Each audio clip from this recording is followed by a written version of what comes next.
Concast, where the fandoms unite, with the Boba Fett swagger and the Jedi's in sight. It's a comic book cocktail, shaken and stirred. We're the coolest cats in the whole nerd herd. Grab your badge and strike. It Well, that did was it different. again. It slowed down. Did you hear it? No, When not that- really. But it was different this time in the fact that it normally it used to be that when it was playing, you and I would be on the side, Yeah. right? But this Well- time it was just it. And last week it did that thing where the voice slows. Well, not, I guess 2 episodes ago, where the voice slows down and it sounds a little bit like a horror movie. Like when you're watching the trailer, whatever peppy song's there, and it starts going slow and the demons coming out. It feels like we're doing a horror podcast then, which I'm not totally against. Yeah.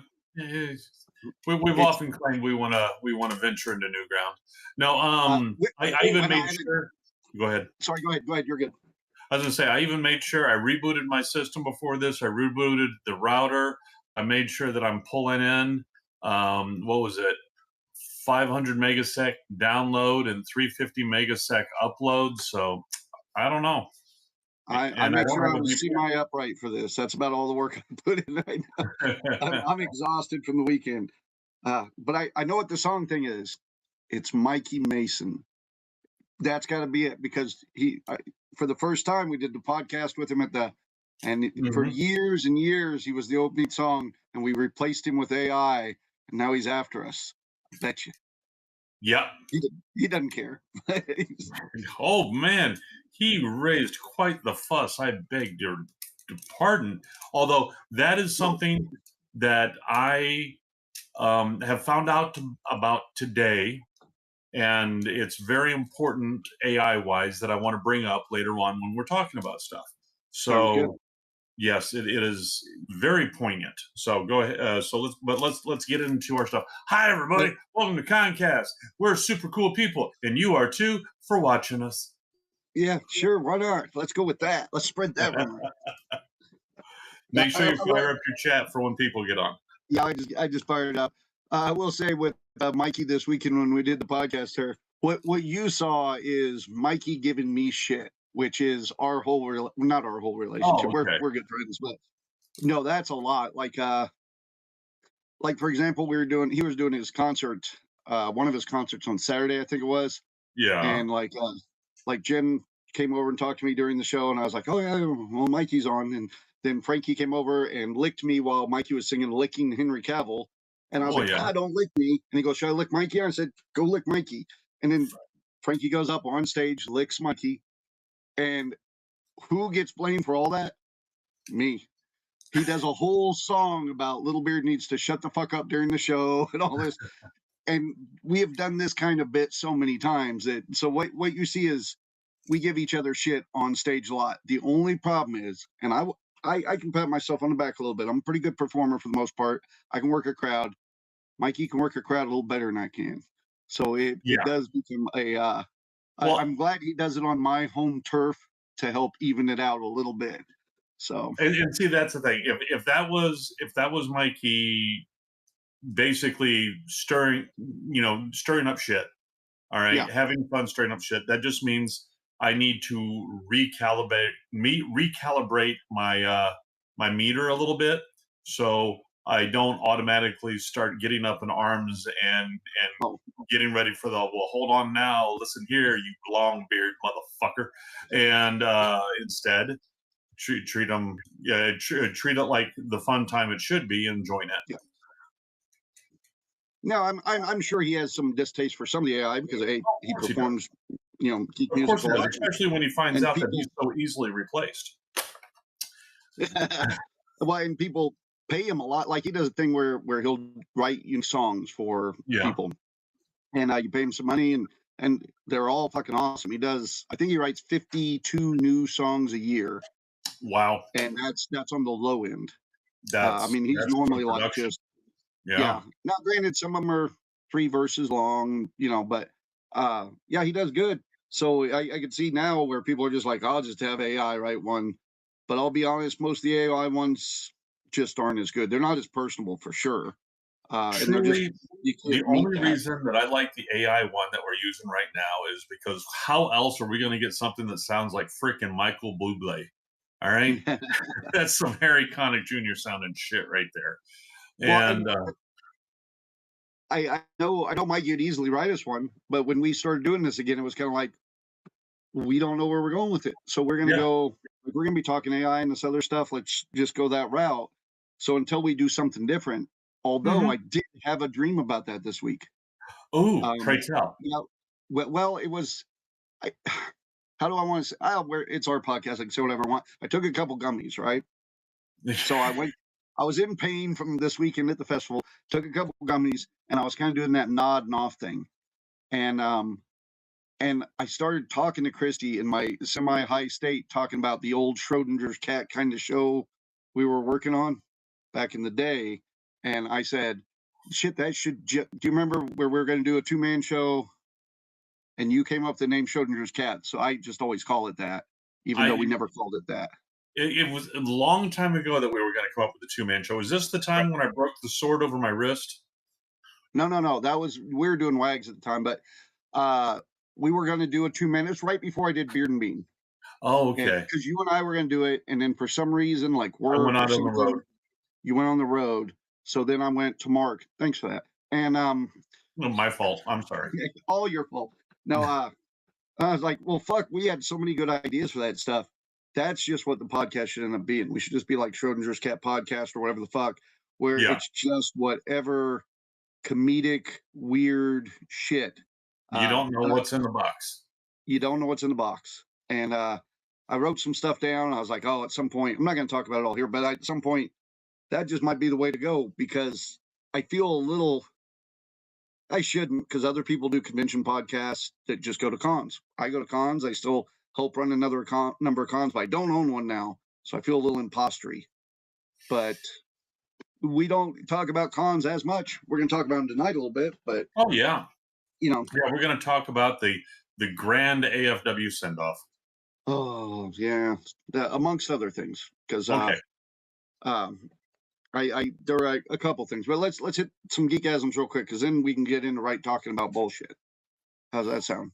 That sounds great. I think my geekgasm this weekend was the epiphany that because I had set out those on the table with my models, I had set out that one string of lights to demonstrate how I was using the thing, and then it just freaking dawned on me, man, I can string this all the way across the table and have fun lighting up the table. And dude, lots of comments on that one, and so much so that I was like, well, I'm going to make one that's a permanent for that, because this was just me using some extra stuff I have laying around. I'm going to actually put together a permanent one and put it out there. But yeah, that was my geekgasm, and the sheer number of people that, because of that lighting thing, that came up and was talking to me about, how to do it, the different, the module, the lights and stuff like that. And they were literally writing stuff down, Googling it and stuff like that. These ESP32 boards, I feel like a Jehovah's Witness trying to convert people, and I'm doing a damn good job. All right. Well, Christine, even Friday, I think it was, maybe it was Saturday, I saw her. She said they'd already recruited a couple people, and they were doing really good there with the Star Trek booth. I don't know if that kept up.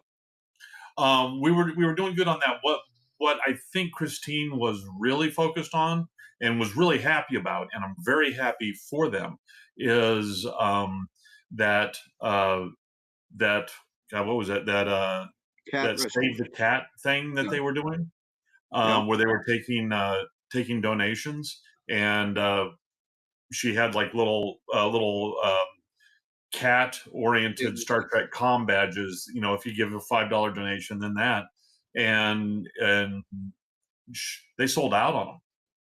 They basically, and then the lady came and got them. The lady was who's in charge of the charity. It's a charity. That's it. The lady who's in charge of the charity was very ecstatic and very happy, and Christine was happy, and Alan was happy, and so I think that's where I think that's where her geekgasm lies this week, if I could speak for her. Yeah, it went rather well. Matter That's of fact, good. they had people that were donating more than just the cost, and then just enough to get the badge. People over donating, and she was able with the Star Trek table to almost match the amount that was donated through the 501st. Oh, But I pointed out to her because she's like, "Oh yeah, but the 501st was doing $10 a donation, and they got $500." And I was like, "Okay, so that's and I broke it down for her. Yes, that's 50 donations, where yours are $5 a donation, and you got over $300, so you got over 60 donations. So you actually got more donations than they did. They just got a higher dollar amount. So you overdid it." And she's like, "Well, it's not a competition." And I was like, "Bullshit.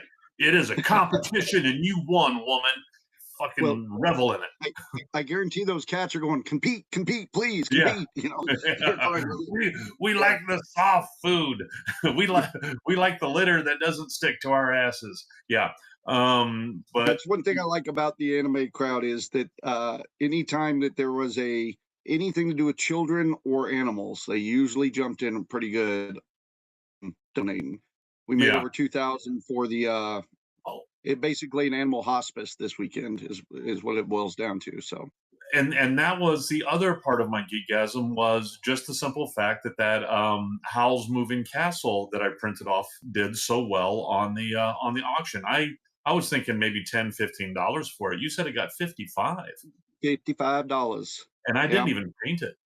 Yeah, you didn't even paint, nor did you even fix the seam in the middle. No. And it's still, no, it looked good though. It looked nice and smooth and good.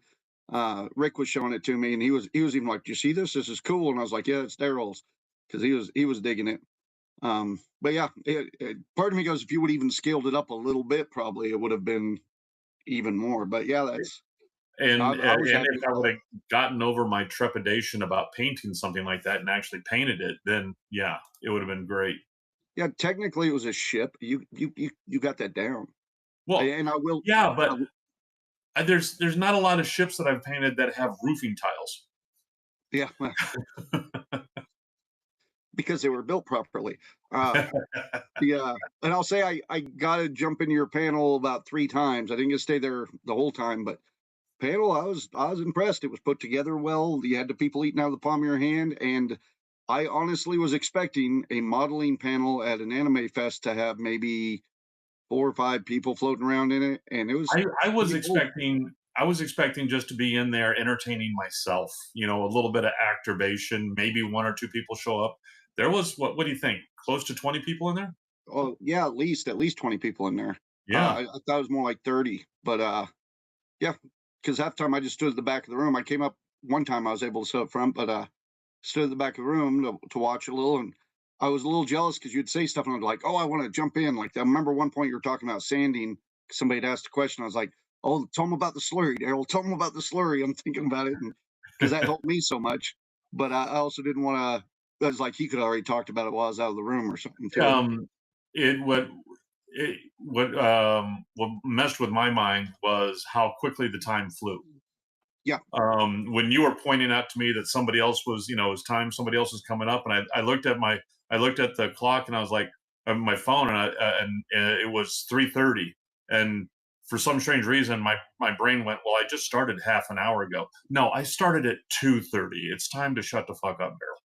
I've had that go both ways though, where like you're like, "Oh, I got plenty of time. I think I'm doing good," and you're like, "Oh shit, got to be off here in like 2 minutes." And Yeah. I've had the other way where you're like, "We've been on for an hour and a half," and you look and you're like, "No, we still have a full hour left." Or kind of how I felt at Saturday Night Smoker a little bit, because that one was or Too Late to Fire Show. That one's a little like I got called out in the middle of it to go fix some stuff, and I had to call Frankie too, and I'd come back in, and again everybody bashes each other.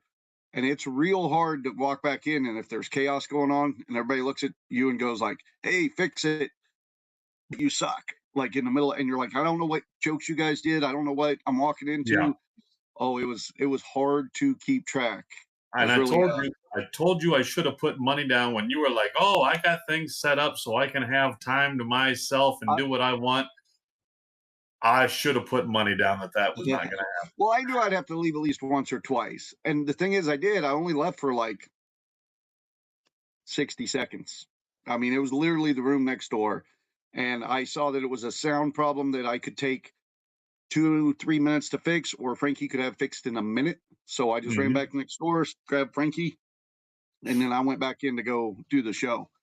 But you can lose the momentum of a show in 30 seconds. Well, yeah.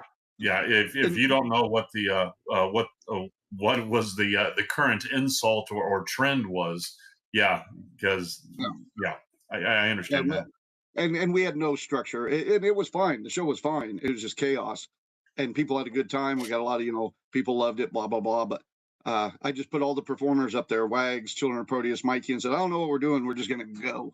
And I didn't see the Children of Proteus this weekend. They never stopped by. They were up toward the front a lot. This was the first convention Liz had done since they got back from England. Well, maybe even since they went to England. I think she might have done one in England. But then Kate's been doing all the conventions with Davis. So Liz was sure, just because this was our last one at AFW, to come on down. And they debuted some new outfits. They looked great. They were on it. They were good. I didn't get to talk too much on Sunday. But yeah, they were rocking it.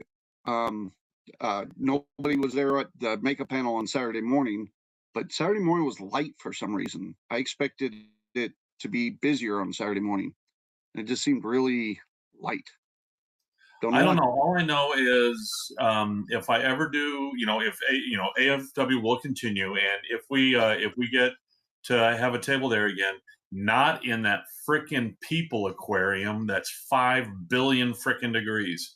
Yeah, you guys got stuck in, and I got a lot to say on it. The AC was a problem, especially Friday night was the worst. Well, no, it wasn't a problem. They saved plenty of money by not having it on. Yeah, it's all right, because we still paid the same amount either way, whether the AC works or not. And I know as a convention head, there's a few times Friday, because I can express my issues with the Hyatt now. I no longer own the event, and it doesn't affect me. And I will say that the Hyatt here in Wichita, Kansas, not all Hyatts. I've worked with plenty of Hyatts that are great. One here in Wichita, Kansas, since it's changed ownership, has gone downhill tremendously. And I could tell you a dozen ways they dropped the ball on us just this weekend. The first of off starting being where we reserved the whole hotel, and then they went back on their contract and only gave us half of it. And they were supposed to pay some fines off that, never did. And the simple fact, and this is because now we can talk about it since you guys are no longer, the simple fact that you guys never legally held their feet to the fire on that stuff. Yeah, well, and some of it we should have, but it's it's another one of those where some of my partners and I have different views on things. And some of my partners and I have different experiences that cause us those views. Because like I work a lot of conventions, but like Randy, for example, works directly with this Hyatt way more than I do. So we're both going to have a different opinion on how things are handled, because I'm going to base it on, well, here's how this Hyatt, and then he's going to base it on, here's how this particular Hyatt that we're in runs. So it can go. It can be a mess, but yeah, AC went out, and then I know Friday a number of people are like, I'm just not coming back this weekend because it's too hot. So I know it caused us ticket sales, and that's frustrating, because if you can do everything right and the venue do things wrong, every year they don't turn over rooms anymore, they don't clean rooms. So if you see me posting, and I'm like, I'm getting up at, like Saturday night was going to bed at 2 a.m. I got up at 6 a.m, went to bed at 2 a.m, then got back up at 6 a.m, because I have to clean like that. All those people that come through the convention, all those rooms, but one of them pretty much, I have to go back through and clean. Well, 2 of them. I don't have to clean the vendor room. And so every morning I'm down there cleaning all that shit. It's none of my partners, nobody else. That's why I get a little upset when I'll say, hey, the Hyatt's dropping the ball, and everybody's like, it's fine. Well, it's fine, because I'm the one that has to come in and fix the issues. If they don't open the walls, if they don't reset chairs, Like I even put a request in this year to reset the chairs for the dance, and I found out about 30 minutes before it had to be, not before it had to start, before it had to be done, that they weren't doing it. They just notified Randy that they weren't doing it. I never got an email, and so I'm sitting there because we'd already had it agreed in the contract. So I'm now 30 minutes before showtime, which is one of the things that set me behind for my smoker show. So luckily, shout out to Edward Ordoff that brought us in all our DJs. Him, Gabe Diego, and Christy, we all just reset everything and got it done pretty quick.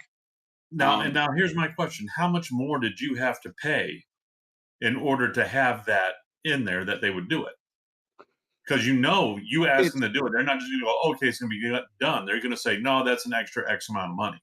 It's a part of an overall service we pay for. So it's part of a bigger, which is like the emptying of the trash, the cleaning of the rooms, which everything else.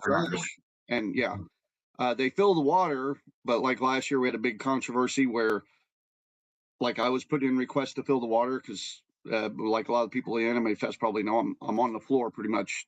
If the convention's open, I'm on the floor.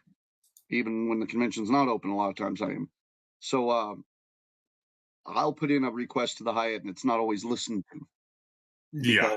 Randy's our liaison. So I put in numerous requests to get the water filled because we had a big dance. People are dancing in costume. I got late night programming, and they did not have water up there for hours and hours. So I'd have to go find my partners to put in that water request, and they were all busy doing other stuff. Yeah. And so it just didn't happen. It took 2.5 hours of no water for all the patrons, and that pissed me off. And they should be doing that. They should be listening. But I'm on all the paperwork, but they'll just argue with you.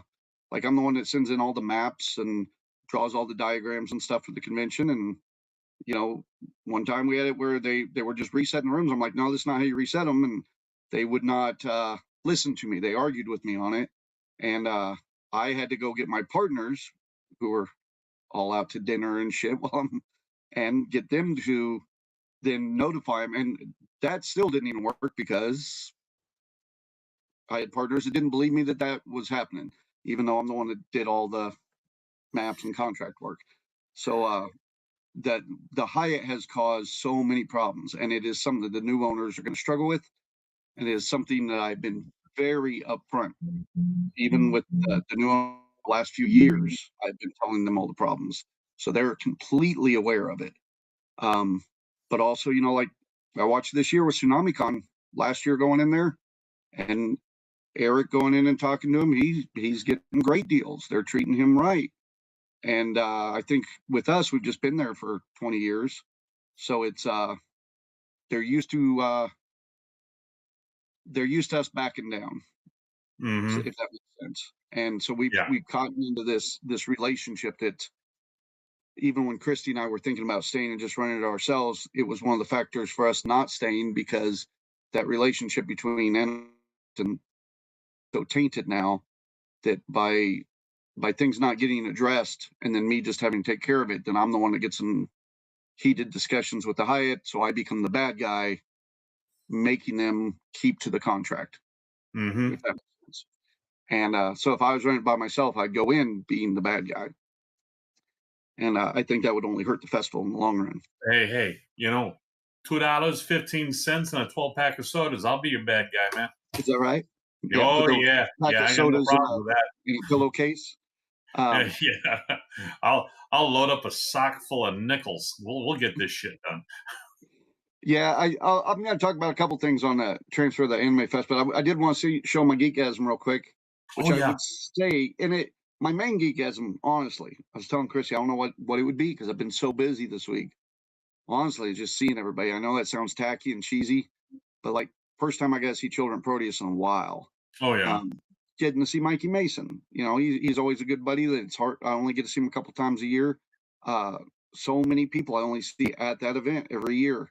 So just getting to see people, talk to people, I have people come and go. Oh, like for sure, people bringing like flyers from AFW1 till now and having us sign them, or people going, oh, the reason I became a graphic artist is because I came to AFW this time and you did this thing, and to realize how many people you touched, huge geekgasm.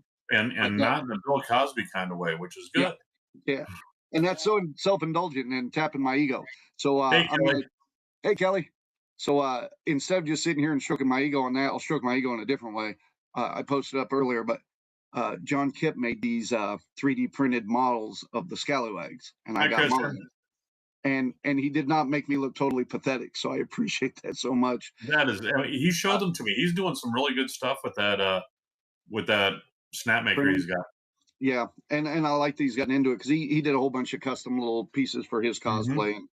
But I just thought that was cool. It's one of those things as a performer, you always like the little things people give you, and then every once in a while somebody will, like, I've had things crocheted of me or like wall art made or something, and I'd have it all hanging upstairs. That's just so they could point on the doll where the bad pirate touched them. All right. Yeah. Well, John's got a life-size version of this at his house too. Who knows what he does with it? But, yeah. Don't ask what the glue is that holds it together. Check this. I almost forgot. Look what my boy got me for Father's Day. Aw, that's kind of cool. I know, it was cute. The fact that my ultra sporty doesn't want to associate with anything nerdy boy got me this for Father's Day. That touched my heart. Actually, I had a Star Trek conversation about that this weekend because I saw Kevin Connolly. Sorry, God, am I getting that right? Kevin Connolly, yeah, the voice actor there. Yeah, I think I saw you talking to him after your panel, maybe, but he's it was right before my panel, or right before it was right before we did Concast. Okay, yeah, he's a big Star Trek fan too, and the conversation was, I guess one of his big dreams is to be in Star Trek, but I noticed that a lot of the hardcore geeks, like the hardcore ones that you're just not trying to prove anything stuff, Star Trek fans. A lot of the superficial geeks, Star Wars fans. And I'm not saying that bash on Star Wars or just because you're doing Star Trek. We just kind of noticed it this weekend when we're like, oh yeah, no, like so-and-so's a Star Trek fan. Well, but everybody's kind of superficial Star Wars fan. Like everybody likes it a little bit. But here's the thing is, invariably across the board, Star Trek fans are, your light went out. There it is. Yeah, I think I backed away from my laptop. Okay. Is the auto white balance. Invariably across the board, Star Trek fans are Star Wars fans. We like Star Wars. We have nothing against Star Wars, but it's like I tell people, Star Wars is samurai movies in space. All right, and Star Trek is Shakespeare and Greek tragedies in space. Well, and the thing is both those fandoms have watched both of those fandoms get totally raped over the years, and so if nothing else, they're probably two of the closest fandoms. Can like a lot of Ghostbusters and ghost hunting people all kind of end up merging, in certain things. And Star Trek and Star Wars seem to be, they're so close, but there still has to be that heated rivalry. Well, I'm sure there's quite the rivalry between the ghost hunters and the Bigfoot hunters. I don't know. I know some people that are and all it really is a bunch of older guys screaming in the dark with each other, and that's what it is. Well, like a buddy of mine, Bob in Wichita, he runs one of the big local ghost hunting groups, and he runs a Bigfoot hunting group as well. Mm-hmm. So I can see that. Yeah, you got to butter your bread on both sides, man. Just shoot all bets. One of them's bound to come true. Either the aliens, the conspiracy theories, the Bigfoot, Loch Ness, whatever. You put half your money on black, you put the other half your money on red, and still watch the house collect it all. Man, I keep looking, and I was saying it before the show, for anybody looking, I'm not normally this scroungy. My razor went out at AFW right when I was getting ready to shave and look good, and I was like, fuck it. It just totally went out. So my mission today was Amazon Prime Day, get a new razor. I have had no way but scissors to shave this, and for this I just could not care. I went to my barber shop that I go to, Village Barbershop here in Wichita, to get cleaned up on Friday, and my hair was relatively long. Well, you know what hair I have was relatively long, and I told my barber, Hera, I said, okay, dude, if I got to go bald again, I'll go bald again because I'm fine with that. Just shave my head. But is there a haircut that is for balding guys that is not A, bald, or B, a comb over? Is there something where it's not a comb over? And he's like, well, you know, I can go ahead and like do it so it's pushed forward. I was like, then that's just a comb forward, dude. It's still just the same thing. I'm not ashamed that I'm going bald. I just wish there was a haircut that looked halfway decent when you're going bald. But there's not. Did he find one? Because no, he just went and took it down a little bit. I was gonna say it's always just that shave at half an inch or something. Or, yeah, that's basically what he did. Yeah, I know one day I'm gonna have that problem because I got, you know, it's all coming back. And then dude, if you did not have that 2-foot comb over there, you're going bald. Well, 100%. And it sucks because the older I get, the less I wear a hat now, the less I wear a do-rag at fair, the more I feel that sun beat on my head. And dude, I made mention to Christy on, what was it, Saturday afternoon at the last fair. I was like, put something on his head because the top of your pate was just bright red, like as red as that sign behind you. I know I got to start paying more attention to that for my own vanity as a performer, but so often the older I get, the less I care. You know, and it's not that, it's just one of those like I want people. I've watched plenty of other performers that let themselves, I don't want to say let themselves go. It's not really letting yourself go, but you're based on your performance, and it's not based on looks or anything like that. And I'm okay with that. But on the other hand, I have lost 20 pounds in the last 4 weeks, so I'm happy with that. That is excellent. I can't seem to lose a damn dram, no matter how much I try. I'm even now doing the stress of selling an Anime Fest and running an Anime Fest. That does a little bit of it, but yeah. Okay, first I have to get one, then I got to sell it. Okay, cool. Oh, I just had one for sale. I could have hooked you up. Damn it. I'm telling you, $2.15. No, I'm even right now attempting. We'll see if I actually am able to do it. I'm attempting to do a couch to 5K, which is where the whole concept is you're just a couch potato, all right, not very active, and after 3.5 months, you get to the point where you can run a 5K. Okay.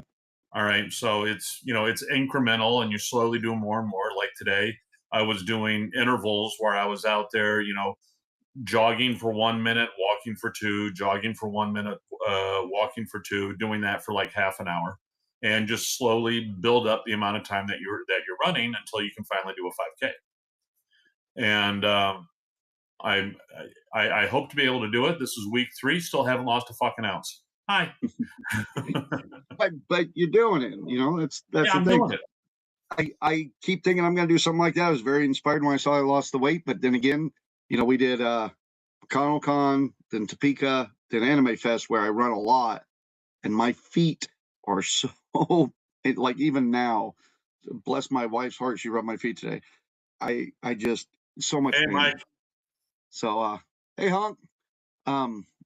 So I got a couple of things. I want to talk a little bit about some of the Marvel leaks and stuff, but since we're talking about Anime Fest, couple things I thought I would mention. Because I know we talk about cons on here and stuff. Yeah, my models were the best thing there. I understand. Go ahead. They were great. I could literally sit here and talk to you about all the ins and outs of problems we had at con this year, which there's the temptation to do it, but I think it would just get boring. Let's save that for when we're working on some wine. There you go. But the big thing, there were a couple of things that popped up I didn't anticipate. One being, we had talked to the new owners, who I think are going to do great with the event, excellent, into doing the advanced ticket sales like we do, where you sell a weekend pass cheap for the people that attend the con, kind of like a little reward to those that are faithful to the event. Good. And they decided they were going to do it based on what we said, which was great for them. And it looks like they got a good turnout on it. What I didn't expect is because we shared all that for them, and they were going to a new website and all that. And they got their people running that. So when we promoted it at the event, and then the event shared it, and then they shared it, and and then they shared it, and then a lot of people assumed it was fake because it's not Wolf Moon Productions putting it out there, even though it was on all our social medias and stuff.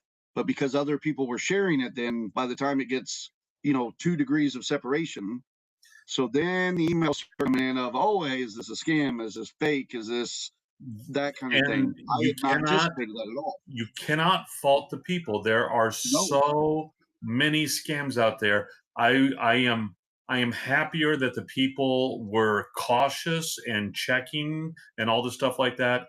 That, from an operational security standpoint or tech security, I applaud them. That was the proper thing to do. I almost felt bad for the new owners. They were on top of it. We got it all taken care of, but and I think for the most part, I've still, even today, I got somebody that had asked about it, and it's like, nope, it's all legit, it's all good. And I encourage you to take advantage of that, because it was like $20 for a 3-day pass. That's pretty good. Oh, that is good. Now in the sale of AFW to the new owners, did that not include the website?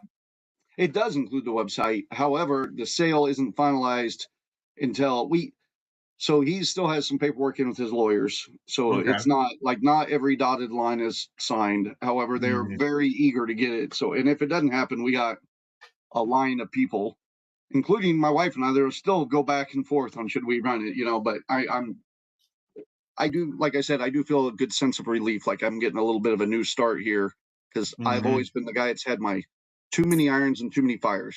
I got WAG stuff over here, some asshole wanted to start a winery over here, and that kind of stuff too. So it would be nice to consolidate. And if I'm going to consolidate, like running conventions is great. It gives you a bit of fame, a bit of power. It gives you tons of great connections.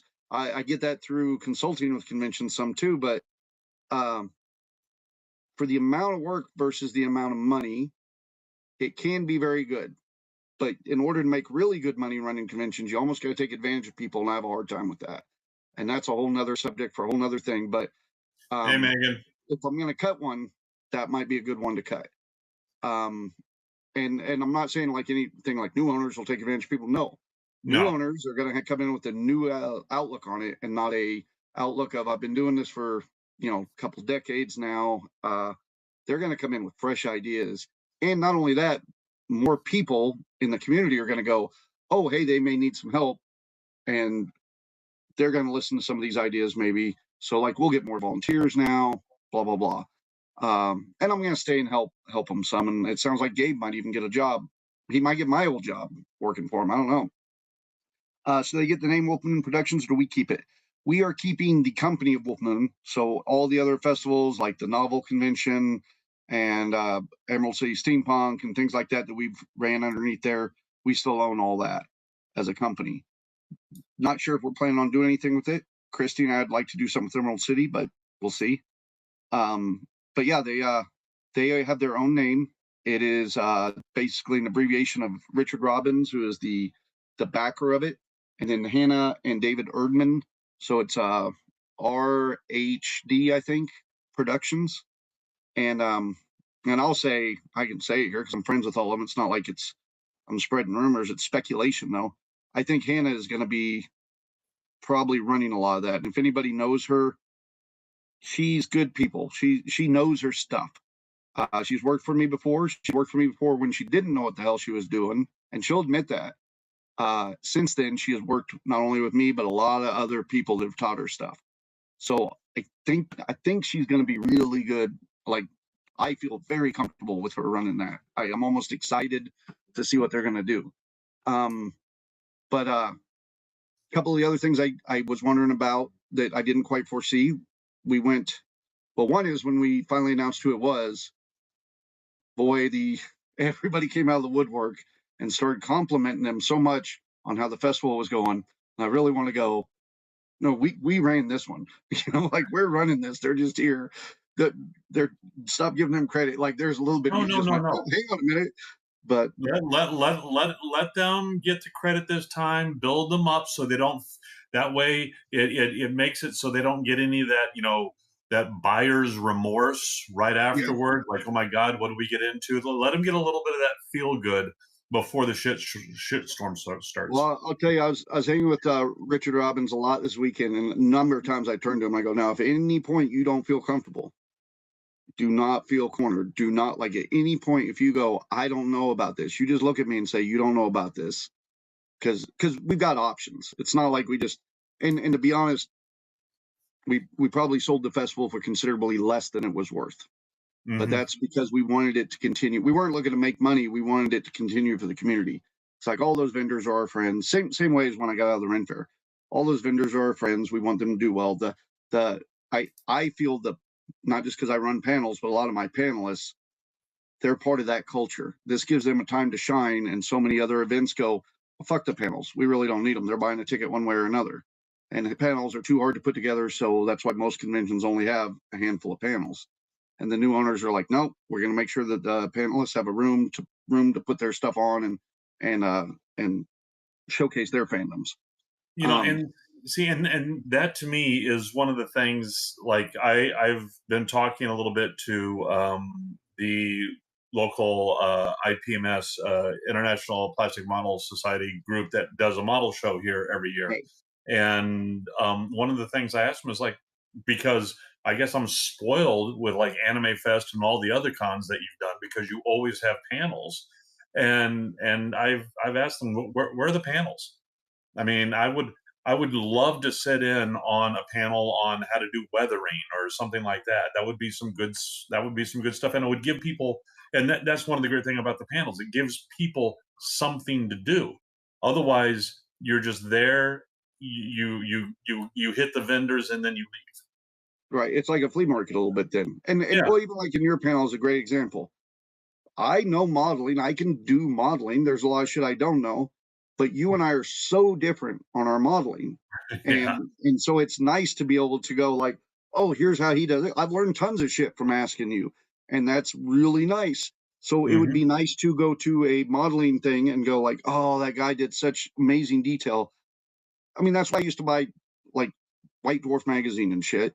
See some of the stuff people are building and how they're painting it and learn from it. I can watch YouTube all day long, but I can't ask questions. I mean, not in a timely fashion. Yeah, not in a timely fashion. So panels mean a lot to me, and I'm an entertainer, so the entertainment part. But I can see panels struggling in smaller conventions. Bigger conventions, not so much, but smaller conventions because it's extra work people just don't want to do. And luckily, these new guys will do it. And it's not only that, not only is it extra work, but also it's getting the people to do the panels. So many people who are, God, I hate the term SMEs, subject matter experts. Oh, yeah. And that is something that they use in business all the time, and I absolutely hate it. And they go, "Oh, Daryl, you're the SME on this one." I tell them every time, I do not like being called a SME, and they go, "Why?" And I say, "Because Peter Pan." Just because of the character tree? Captain Hook's toady. Well, I know this because Mac looks like Smee, and it drives him fucking nuts. Yeah, so he gets called Smee all the time. Yeah, so I don't like being Smee, but no, just the simple the simple fact that a lot of those subject matter experts out there are shy. All right, and they don't think that they'll be able to get up there and do something. I totally get that, and I've watched a number of panelists that I have ownership, but over the years get better and better and better. One girl that I actually asked to come back and do a panel this year, she even looked at me and she goes, "You realize I've been doing panels for you 10 years now?" And I'm like, "Oh, that's fucking awesome." And when she started, I used to have to give special permission to let her bring her mom into the show, get her a ticket and stuff because she was young, she was underage, she was running some of these panels, and she needed that support. And Absolutely. Now I throw her in there and she runs shit. I mean, I don't even have to check in with her. We did a couple emails, and other than that, it was a couple high fives in the hallway. And that's all I needed to do. I didn't even. she's a pro at it now, and I can confidently say this because I have nothing to fall back on but my reputation. Because I don't need panelists to come back next year because I'm not running it or whatever. But I got good panelists there. I mean, I got really good panelists that year after year come back in and do shit over and over again, and are so understanding. Like if I don't have the right equipment or whatever, for the most part, just it's a good community. And I would hate to see that because I knew with Wichita, if we had one of the bigger cons come in that aren't going to do the panels and stuff, then a lot of those panelists, they're going to fade away. Yeah. They're going to stop doing it because they only do them locally. And the other cons locally that aren't doing as many, that I don't want to say that art form will be lost, but it's just like when we stopped doing Emerald City, Cowtown's steampunk event, just that whole community just went and kind of flew away. You need to keep it active. And like with Emerald City, we would do the art crawls downtown, do everything we could keep it active. Anime Fest, we tried to at least, get the panels and stuff, getting that. So just having somebody do that is going to keep that community going. And honestly, it's going to help the other anime festival in Wichita as well. Anime Kansas, it's going to help them that way. And a lot of those people are going to then reach out to them and try to do more. And those panels that can translate to where they don't need a stage area or an enclosed room, they'll be able to get those panels. Yeah. But the last thing that I kind of felt bad for the new owners on, we did the Q&A, which I thought we'd get a number of questions like, well, what brought you guys to selling it and shit? Nobody cared about us. Everybody cared about the new ones. And Richard's a little stage shy. Hannah, not at all. But Richard a little bit. So I sat with Richard to my left so that I could help if he needed anything. And they all handled it like pros, but they got hit with some questions that for the most part, I think Hannah nailed pretty good. I thought she was very prepared, but they're getting hit with questions, everything from like AI was a question, how they were going to handle AI. And it was legit, fair put question. Matter of fact, I'm seeing Megan's here. Megan was there at that panel. And we talked AI, and it's one of those that I even jumped in on that answer because I didn't want to see them. I don't know. So they hadn't been running as many cons. I didn't want to see them put their foot in their mouth with how much the AI conversation at conventions has changed. Like we've all watched it just blow up, get vicious, ruin people's careers. And I would like to, at this point, if I may, I had mentioned that I had something to do with this at the very beginning of this little program here. Yes. I found out something today. All right.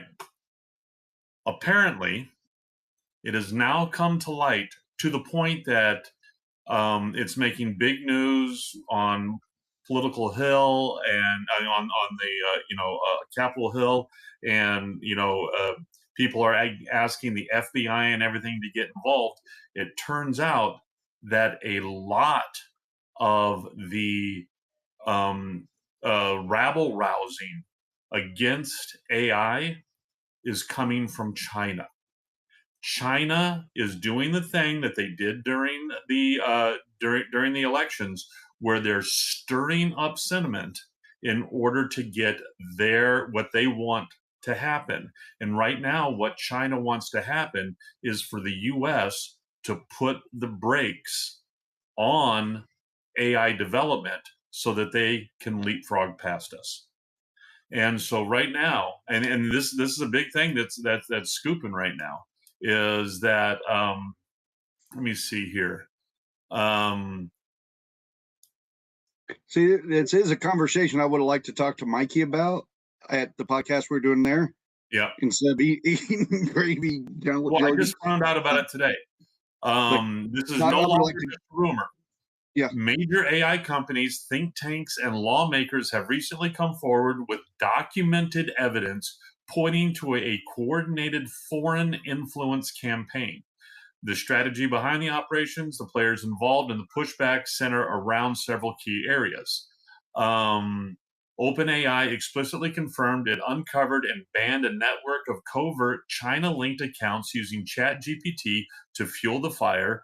These accounts were actively amplifying hyper-local American concerns, specifically targeting communities where data centers are planned by heavily pushing narratives about skyrocketing electricity bills and localized power grid failure.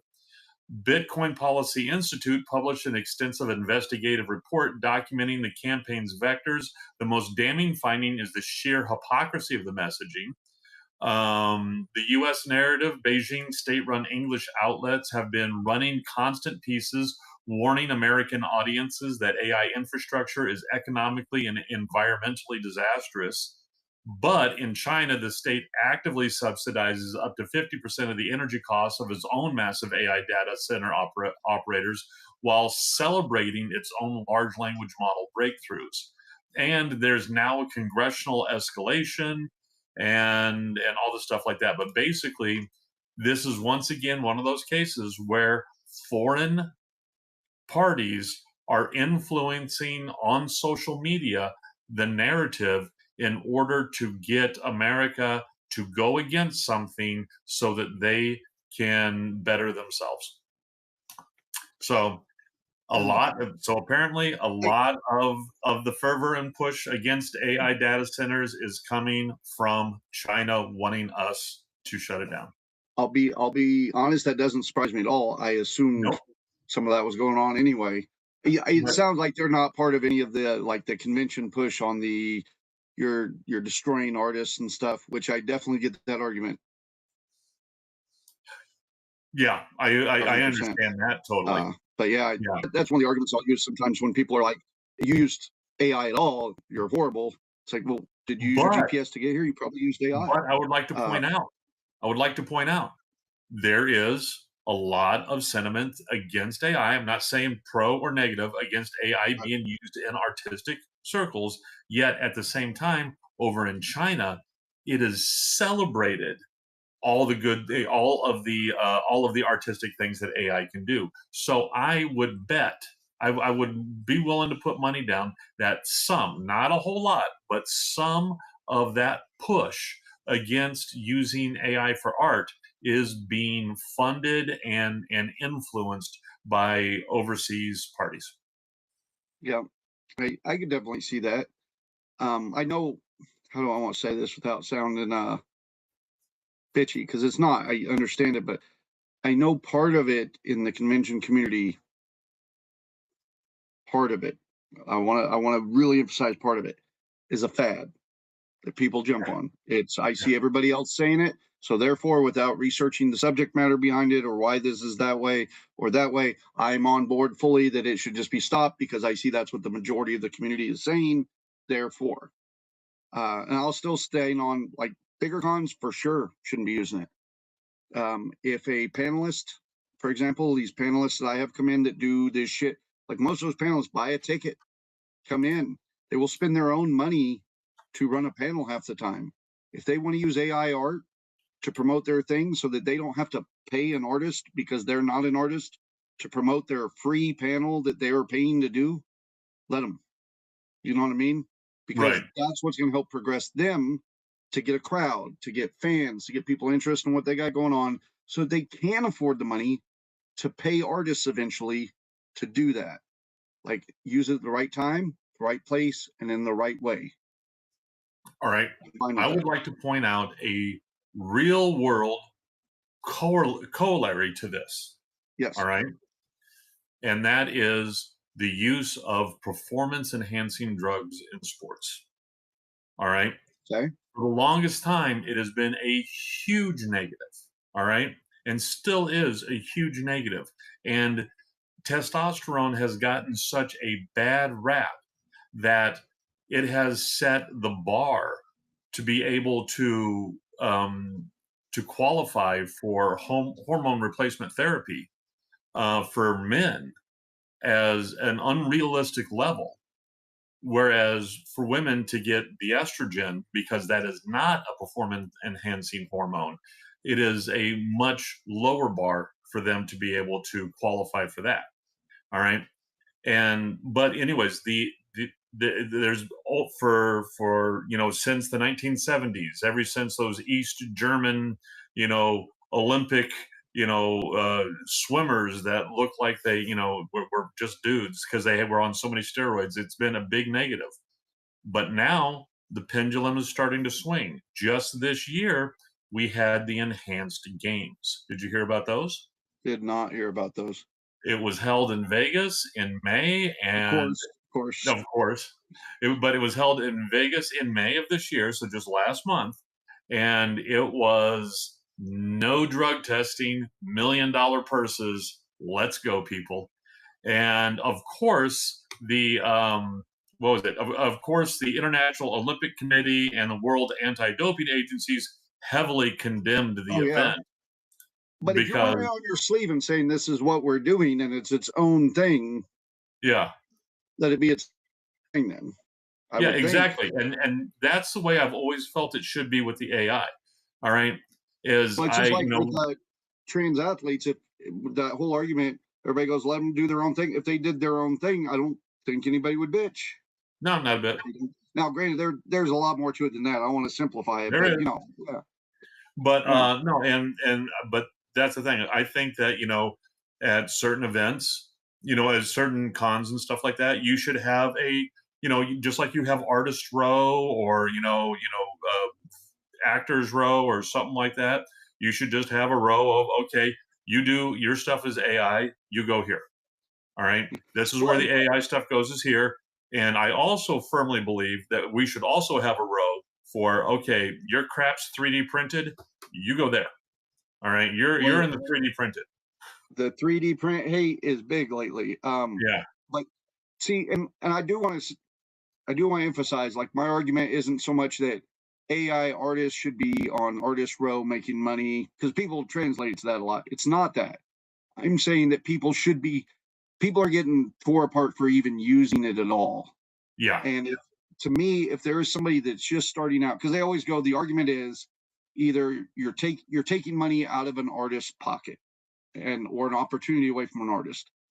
But if it's a situation where you're not taking an opportunity away from an artist, if it's a con that's so small they'd never be able to hire an artist, but you want them to get big enough to be able to hire an artist, letting them use some AI, it could help them step in that direction. I am the same way when it comes to EM DJs, electronic music DJs.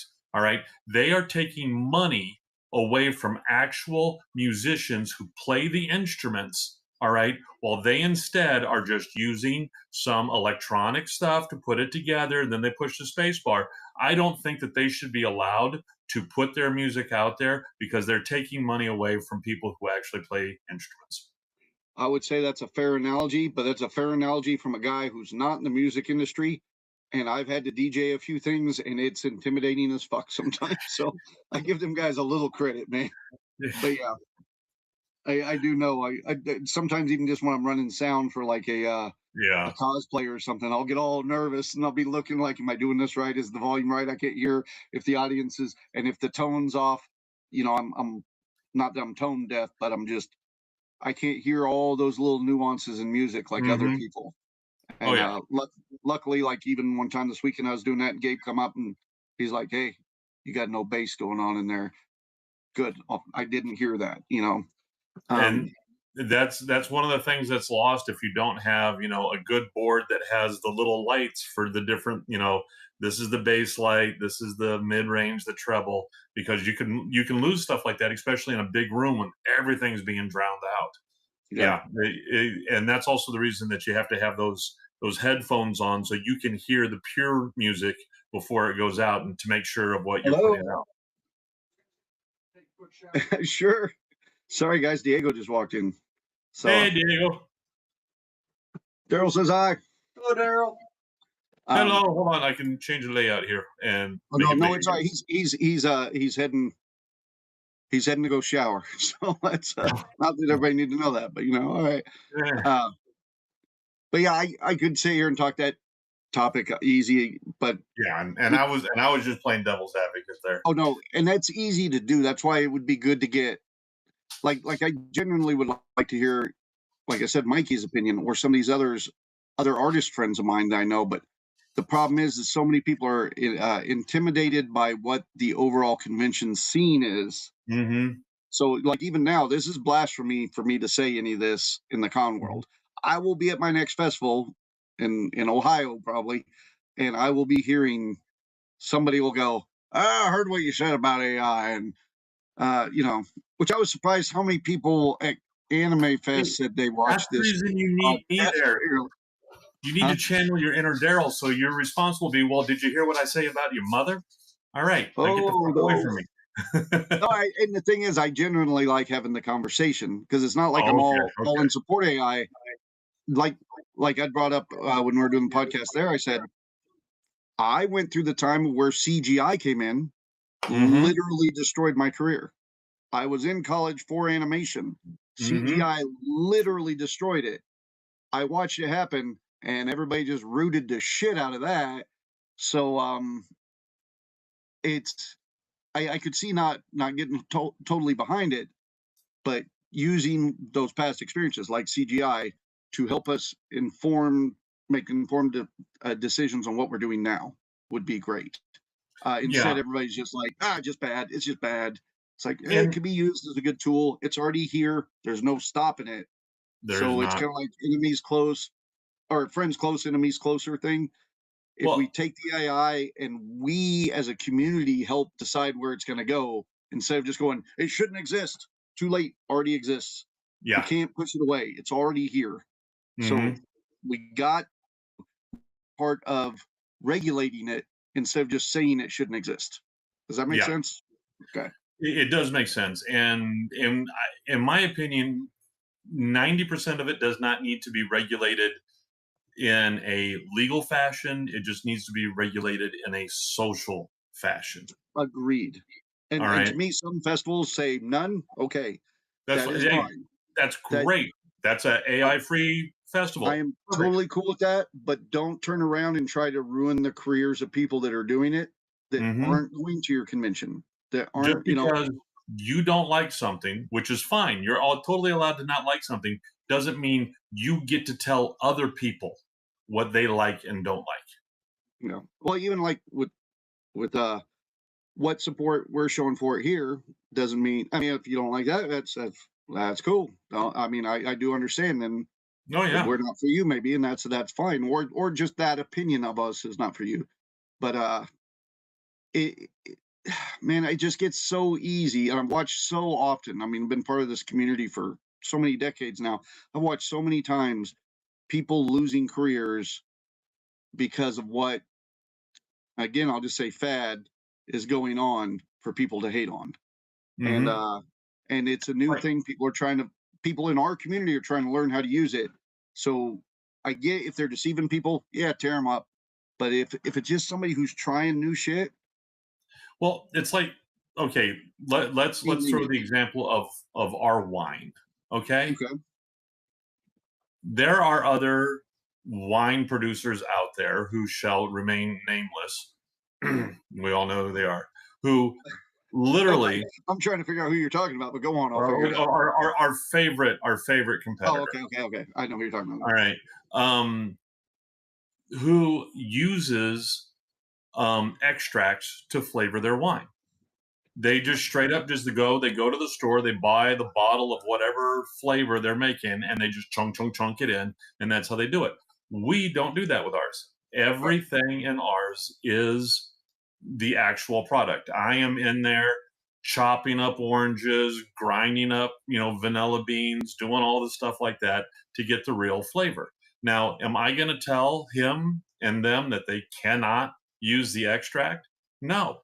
But am I going to tell other people, my stuff's real, that crap's extract? You better bet your sweet ass I'm going to tell them that. I watch that happen, like in the wine industry, for example, is, again, like I was saying, smaller cons, we're a smaller winery. So what we have to do is we have to make a better product to try to compete with these guys that can sell on mass production. But then at certain events, some of these guys that mass produce, what they have to do is in order to keep, because we will lower our prices and not, we won't make as much of a profit as they will. So they have to then lower their price to compete with us. And by doing that, what they'll do is then lower the quality of the product. Well, no, one of the things is that such said individual has done, who has, and I love the fact, oh God, just love fills me with joy. The fact that he will come and look at us straight in our face and say, there's enough room here for all of us. We don't need to be competitive. And then turn around and whatever product he had that is similar to our product, intentionally lower the price on it so it comes in a couple dollars a bottle under ours. Yeah. All right. And but that makes me feel good. It means we're right, doing right. So yeah. But yeah, and I forget my point. He just pisses me off. Well, we're compared to AI, and but yeah, that's an easy subject to get off on, and we've already been on for an hour. Here's the thing: is he can lower the prices more than we can because he is such a large operation. He buys in bulk. Yeah. And he's able to get it in bulk much cheaper rate than we're able to get it because we can't purchase that sheer quantity. Much wider distribution and stuff too. But yeah, that's and again, it's not so much talking, it is a little talking smack, but not so much talking. You froze. It's how the business works, and I get that. Oh yeah. I was saying it's not talking smack, it's a little talking smack, but it's more how the business works. Yeah. Because anyhow, I feel like I've smack talked enough, but there were 3 things I want to hit real quick too. Because as far as I didn't bring my calendar in for all the upcoming events, but I do know the end of this month we're going to be in Ohio at the Port Clinton Festival. We're going to start promoting that probably this week. Make sure everything's lined up good with that. But the 3 things, because I haven't been able to keep up much on Geekdom as much this week because we've been running an event. Yeah.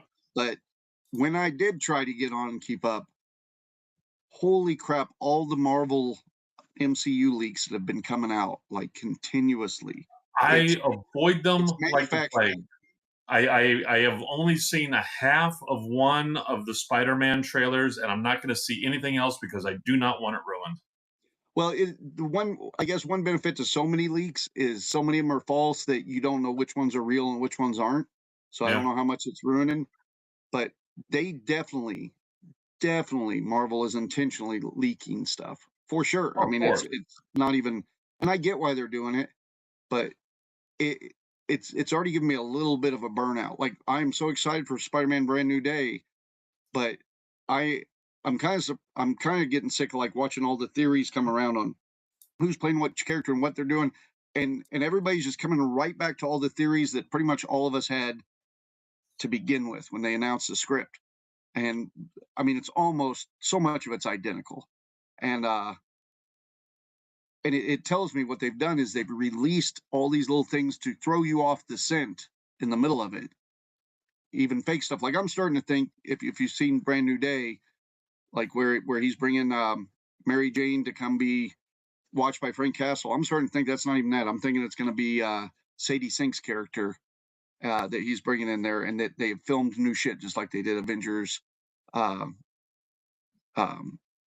and stuff. Yeah, they burned me so hard on Thor Ragnarok that I just don't even want to watch a trailer again.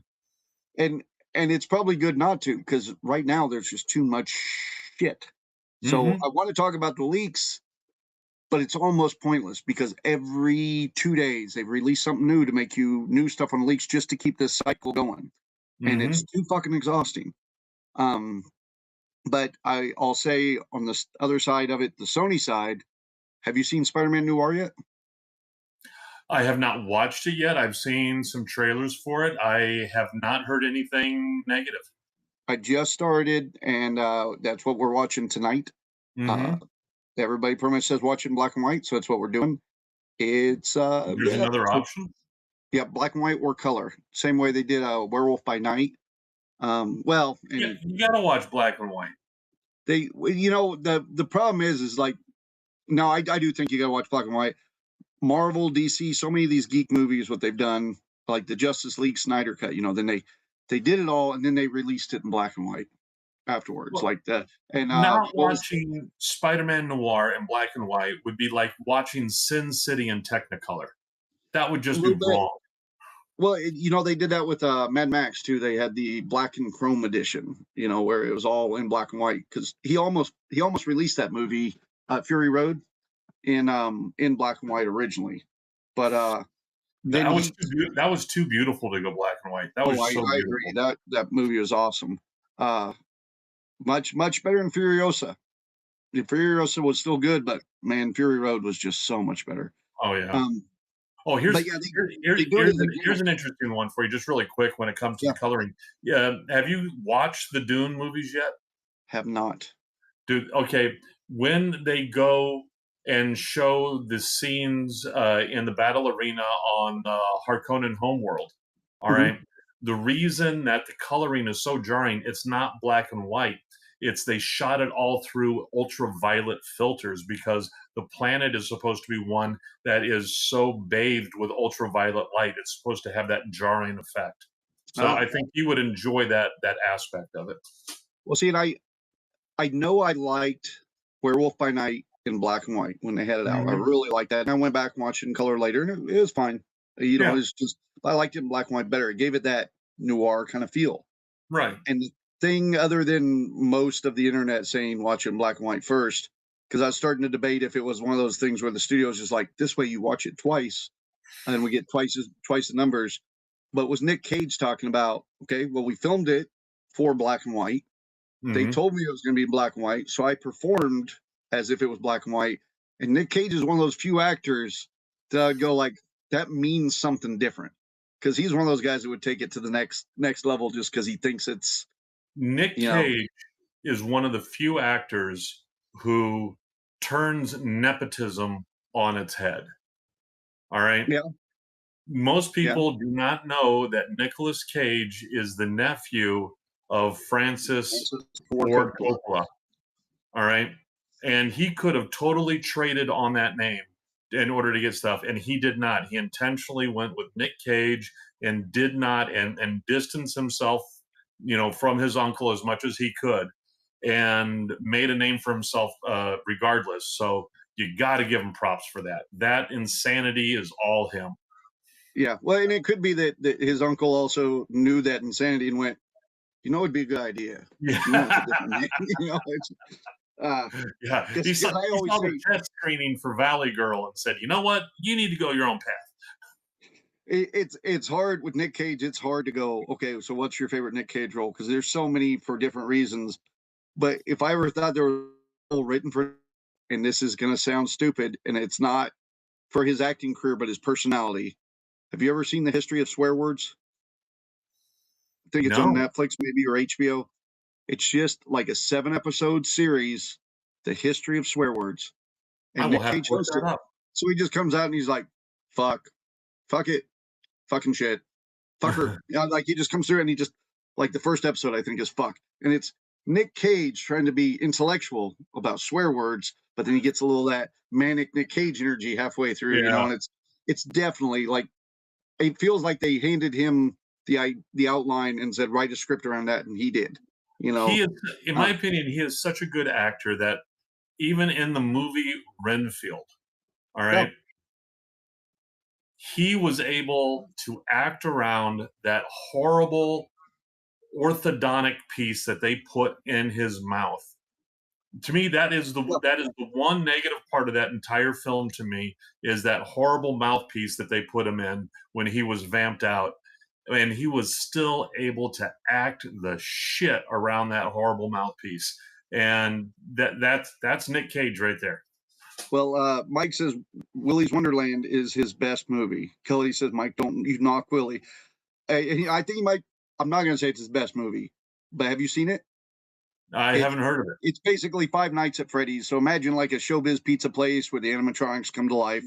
Yeah. Nick Cage is a guy just driving through town, and he needs some extra money, so he stays to clean the place. And then the animals come to life. But come to find out, he's a badass. So, and some other kids get in there, and they all start dying off. But Nick Cage just goes in Bruce Campbell style and just starts annihilating these animatronics. But he doesn't say one fucking word the whole movie. Like, he doesn't talk. And so he acts through not talking at all. And at the end of it, you're like, that's a badass. I want to know more about that character. Tell me about. And they just decided he wasn't going to talk. And that was it. Wow. And it made the character 10 times more interesting. It's worth watching. I mean, it's campy horror, and it is definitely my kind of campy horror. I like campy horror. I don't like horror. I like campy horror. Yeah, and there's a couple of those gratuitous slasher things in it, but Nick Cage makes the whole movie. If you'd put anybody that wasn't Nick Cage in that movie, or Bruce Campbell, let's say somebody that had that campy edge, would not have worked. But yeah, it's a good movie. I will have to put that on my list. Yeah, let's see the trailer for the next season, Batman Crusader. I'm excited for. I have not seen the trailer for that. Like I say, I've been a little bit away from my geekdoms trying to get this anime fest going. What's Batman Crusader? New animated series, I believe. Oh, very good. I will say the Spider-Man Noir, that's on my list, and it's looking really good, and I'm very happy with it so far. And then we watched the last season of The Boys last week, and I was not near as disappointed as the rest of the internet was, but I do see where a lot of that last season budget went, is trying to set up for the new prequel series. And I kind of would have liked them to went a little more hardcore like the comics for the end of it and just destroy everybody. Okay. But that's all I had. What's with the pop? Jessica and Gannon were supposed to go this evening to watch the He-Man movie, but apparently they didn't go. I just checked the map. They're still at home. I'd be curious what she thought, and I'm going to assume, I know we're about to get off here, but Kelly, you're on here. I know Jess is a huge She-Ra fan, so I was curious what she had to say about it. Kelly, you're a big He-Man fan. Have you seen He-Man yet? I am genuinely curious. If you can't answer for the podcast, or send me a text, because I am curious. I've been watching now scenes online, and to me it just looks like good, stupid fun. And that's what I hear. I mean, I'm disappointed in the fact that people are saying this is a good Jared Leto character movie, and I'm happy that the He-Man is doing good, but I don't want Jared Leto to have anything good ever again associated with him, so he no longer is doing movies, because I think he's poison when it comes to most movies. He sniffs his own farts quite a bit, for sure. Oh yes, in the words of Nick Nolte in Teacher, in the movie Teacher, you think your shit doesn't stink. Don't stink. Okay. Kelly says, yes, it was good as long as you go with an open mind on it. Yes. And I will say it because he critiques the shit out of some good geek shows, and he is a big He-Man fan, so that means something. As you well know, my favorite movie reviewer is a guy named Jeremy Johns. I watched his movie review on it today. Yeah, and his basically what he said is, if you're going into it looking for campy, you came to the right place. All right. Well, that's how I feel with the new Street Fighter movie. I am loving the trailers. It looks like stupid fun. It just looks like stupid fun. I went and I watched it. Oh, you already did the new Street Fighter? I went and watched the new Street Fighter, the one with Carl Urban. No, that's yeah. Sorry, my mind. No, that's new Mortal Kombat. I'm sorry. God. Oh, I'm sorry. I went and watched Mortal Kombat. I'm sorry. That looked good too. That looks good too. But Carl Urban, it was good. It's one of those few things. If he's in it, I'll watch it. It was good because they owned the campy. I'm not saying that they leaned into the campy. They just owned the campy. They realized it was campy. They didn't make excuses for it being campy. They just they owned the campy, and I really liked. I thought it was fun. It was not anywhere near as bad as I thought it would be. Well, and I think that's been the problem. Like Marvel when they came out, and I get it. You know, most people forget that we went through all of Phase 1 before Marvel would even start talking about like magic and or a fucking talking raccoon or anything like that. Oh, like, yeah. Now they'll get campy as hell, which is great. But what they don't realize is so many of it. I know that they're projecting to the fandom's such a niche market, and we want to project it to everybody. And we're getting the same problem with Ghostbusters. That's why they've taken so much of that comedy out of Ghostbusters. They're trying to appeal more to younger audiences and stuff. It's like, no, we are all fans already. That's why you're buying this property to make a movie of. We're gonna be able to take it don't take too much of the original content out. So again, like if they do a Thundercats movie, I want a little camp in it. You know, I don't want them to try to make it as serious as possible and them to make Lion-O have, you know, like real feelings about, you know, what's going on with him and shit. No, just make him a badass, make him kick ass. And I want Chitara to go into Heat, but that's just me. Go ahead. Well, there's already a movie for that, but you got to subscribe. Yeah. I keep seeing that. I keep seeing that that category of Pornhub, and I've yet to have the guts to go down that channel. I'm gonna comment on a couple things. Somebody had asked about the pop, soda pop in Willy's Wonderland. That's a whole nother thing. He just every once in a while when he goes and gets a pop that he had brought, like it's gonna mean something the whole movie, and it means something, but they never tell you what. So it's one of those you walk away and you're like, what the fuck was with that? Because after I watched that movie, I spent a couple hours online just trying to find out backstory on this character and stuff. I wanted to tell you, you know how I've told you about that lit RPG book series, Dungeon Crawler Carl. Well, had a lot of conversation about that this weekend. Right. Yeah.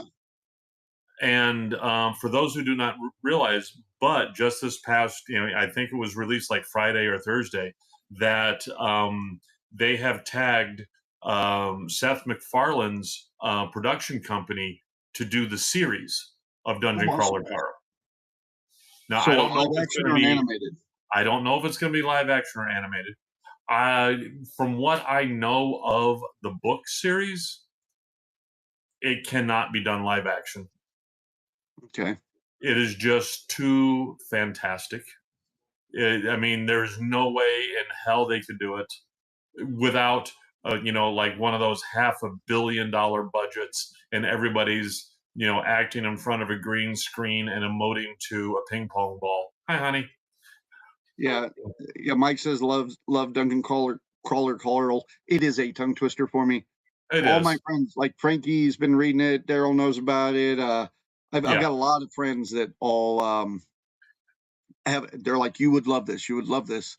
And I just have not yet had the time to. I have been audiobook for years now. Years. I mean, 5-6 years. I've been plus. I've been a fan of lit RPG genre, and so it tickles that for me.